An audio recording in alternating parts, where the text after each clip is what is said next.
स्वतःच्या मालकीचे घर असणे म्हणजे हा फार आल्हाददायक अनुभव आहे. घर म्हणजे नुसत्या चार भिंती नसून त्याच्यात आपला व आपल्या फॅमिलीचा आनंद आहे व पुढच्या पिढीसाठी येणारी सुरक्षितता आहे.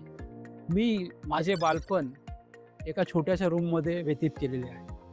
पण मी त्याच वेळी निर्धार केलेला की मी पण माझं प्रशस्त घर घेणार आणि त्या दृष्टीने मी काही प्रयत्न केलेले. नमस्कार, मी संजय उत्तम बागडे, रेरा सर्टिफाईड सल्लागार म्हणून प्रॉपर्टी क्षेत्रामध्ये 20 वर्ष कार्यरत आहे. आणि हे मला सांगायला अभिमान वाटतो की मी जवळजवळ 500 ते 600 लोकांच्या घर घेण्याच्या प्रक्रियेमध्ये माझा सहभाग होता. तर मला सांगायला फार आनंद होईल की घर घेण्याची प्रक्रिया तुम्ही कशी पूर्ण करा. तर त्या काही गोष्टी तुम्ही थोडक्यात लक्षात घ्या. घर कधी घ्यायचं हे प्रथम तुम्ही ठरवा. कोणत्या वर्षामध्ये घेणार आहे ते पहिले तुम्ही ठरवा. त्या अगोदर तुम्ही 2 ते 3 वर्ष बचत करा. कोणतंही पर्सनल लोन घेऊ नका. आता तुमचं वेळ ठरली घर घेण्याची की आजूबाजूच्या 2-3 परिसराच्या साठी भेटी द्या. तिथे कोणते प्रोजेक्ट चालू आहेत ते पहा, किंवा त्या भागातील प्रॉपर्टी सल्लागार यांना पण तुम्ही भेट द्या. त्यांच्याकडून पण तिथे काय प्रॉपर्टीच्या किमती चालल्या आहेत त्या जाणून घ्या. आता तुमचं एक ठिकाण ठरलं घर घेण्याचं की मग तुम्ही तुमच्या बँकेशी संपर्क साधा. बँकेशी संपर्क साधल्यानंतर तुम्ही तिथे चेक करा की तुमचा सिबिल स्कोअर किती आहे. जर सिबिल स्कोअर चांगला असेल तर बँक तुम्हाला काही प्रमाणात कमी होम लोन इंटरेस्टने पण घर देते. आता तुम्हाला बँकेने एक रक्कम सांगितली तर त्या रकमेचं तुम्ही घर पाहू शकतात. मग तुम्ही तुमचं बजेट ठरवू शकता की बाबा ह्या रकमेचं मला घर घ्यायचं आहे. अजून एक सांगायला मला आवडेल की ज्यावेळी तुम्ही घर विकत घेता त्यावेळी तुमच्याकडे स्वतःचे 20 ते 25% रक्कम ही स्वतःची असली पाहिजे. ती कशासाठी विचारा मला.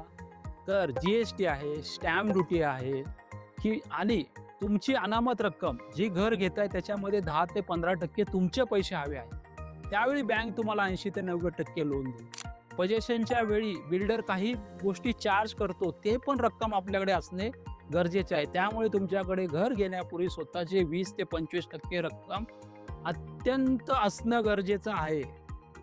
जर तुम्ही रिसेलचे घर विकत घेत असाल किंवा बिल्डरच्या प्रोजेक्टमध्ये तयार घराचा ताबा घेत असाल तर तुम्ही त्या प्रोजेक्टला ऑक्युपेशन सर्टिफिकेट म्हणजे OC आहे की नाही हे देखील चेक करा.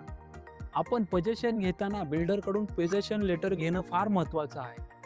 ते पोजेशन लेटर घेतल्याशिवाय तुम्ही कोणताही घराचा ताबा घेऊ नका. पोजेशन घेण्यापूर्वी तुम्हाला ज्या गोष्टी बिल्डरने सांगितलेल्या आहेत त्या तुम्ही पहिल्या चेक करा मध्ये की त्याने त्या ॲग्रीमेंटनुसार तुम्हाला सर्व गोष्टी दिल्या की आहे नाही याची तुम्ही शहानिशा करून घ्या.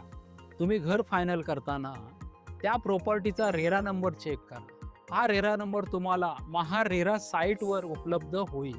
त्या रेरा साईटवर तुम्ही प्रॉपर्टीचा लेआउट प्लॅन चेक करा, कमेन्समेंट सर्टिफिकेट चेक करा, त्याच्यावर कोणते लिगल डिस्प्यूट आहेत का ते पहा व त्याची कंप्लिशनची डेट पण चेक करा. अजून एक पुढची गोष्ट आहे की मागील काही काळामध्ये त्या विकासकाने किती प्रोजेक्ट केले आहेत त्याची पण माहिती जाणून घ्या.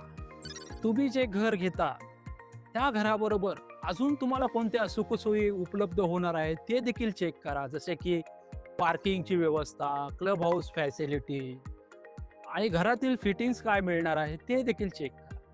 त्या परिसरातील तुम्ही कनेक्टिव्हिटी चेक करा. जवळ शाळा, कॉलेजेस, बाजारपेठा, दळणवळणाची साधने आहेत की नाही हे देखील तुम्ही चेक करा. आणि त्या ठिकाणी तुम्ही दिवसातून वेगवेगळ्या 2 वेळा सकाळ किंवा संध्याकाळ जाऊन ते तुम्ही तिकडची परिस्थिती पहा. ते किती ठिकाण सुरक्षित आहे हे देखील तुम्ही चेक करा. मी आपला अत्यंत आभारी आहे की तुम्ही मला शांत चित्ताने ऐकलं. तुम्हाला भविष्य काळामध्ये प्रॉपर्टी कशी विकत घेण्यासाठी जर काही मार्गदर्शन हवे असेल ती मला कृपा करून संपर्क करा.